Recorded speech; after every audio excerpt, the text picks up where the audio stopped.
Isang pagpalang araw po sa ating lahat. Ako po si Charles at welcome po sa aking daily devotion. Sa araw na ito, papag-aralan natin yung deism, na ito yung paniniwala na it is that na meron daw God, and pagkatapos daw niyang creating yung universe, hindi na daw siya nangialam sa mundo.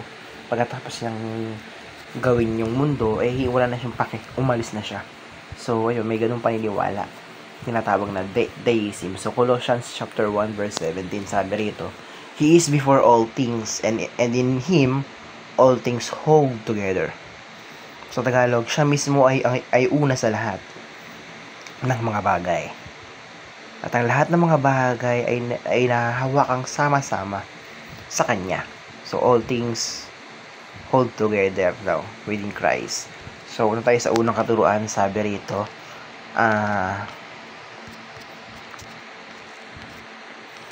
God is actively involved in the world. So, kumbaga mali yung paniniwalang deism. Mali yung paniniwala na pagkatapos likhain ng mundo, wala nang pake ng Diyos sa mundo. Mali yun. So, dahil sabi rito, God is actively involved in the world. Si Jesus ang taga-sustain ng mundong ito. Ibig sabihin, nandito pa rin ang Diyos. Nandito pa rin ang si God sa atin. Kasama pa rin natin siya. Hindi niya tayo pinabayaan na ganon. So, kumbaga hanggang ngayon, kahit ngayon sa araw na ito, ang Diyos ay nandito pa rin. Ang Diyos ay gumagawa pa rin at gumagalaw pa rin. So, sa ikalawang teaching, sabi nito, God is our Father who sent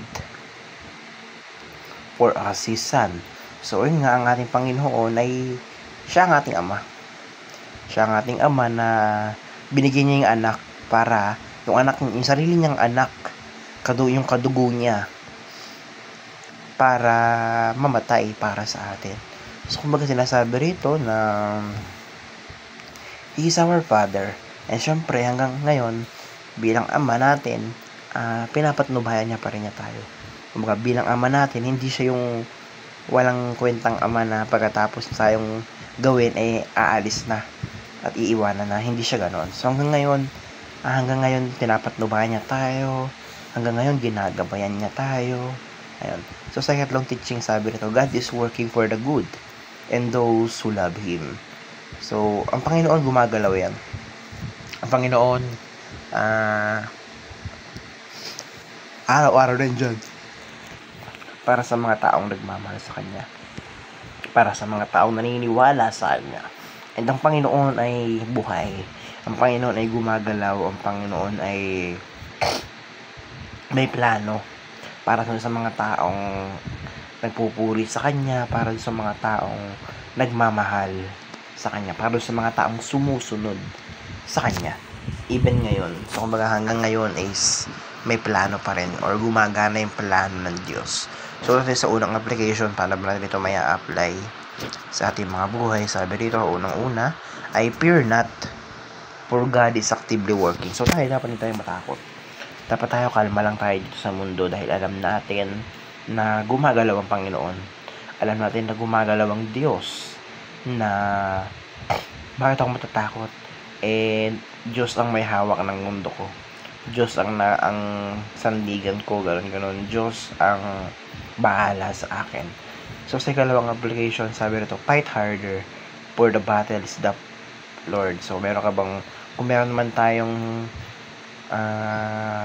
pinagdadaan ng pagsubok, something like that. So, fight harder.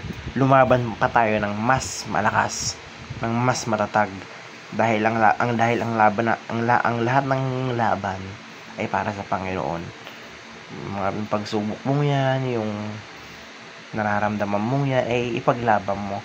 Dahil pinaglalaban mo yan, hindi para sa'yo. Lumalaban ka hindi para sa'yo. Lumalaban ka unang-una para sa Panginoon. So, sa ikatlong application, focus on God, for He makes all things beautiful in His time. So, mag-focus tayo sa Panginoon. Sa mundong ito, wala na tayong dapat ibang gawin pa kundi i-glorify lamang ang Panginoon natin. So, Panginoon natin ay He makes all things beautiful in His time. Para lahat sa panahon niya ay maganda. lahat sa panahon niya ay mabuti, mabait, ganun. So yun, ang tanging dapat i-please lang natin ay ang Diyos. Ang tanging i-glorify lang naman na dito sa mundo ay ang Diyos. So yun lamang po, napakaraming matutunan sa araw na ito. Glory to God.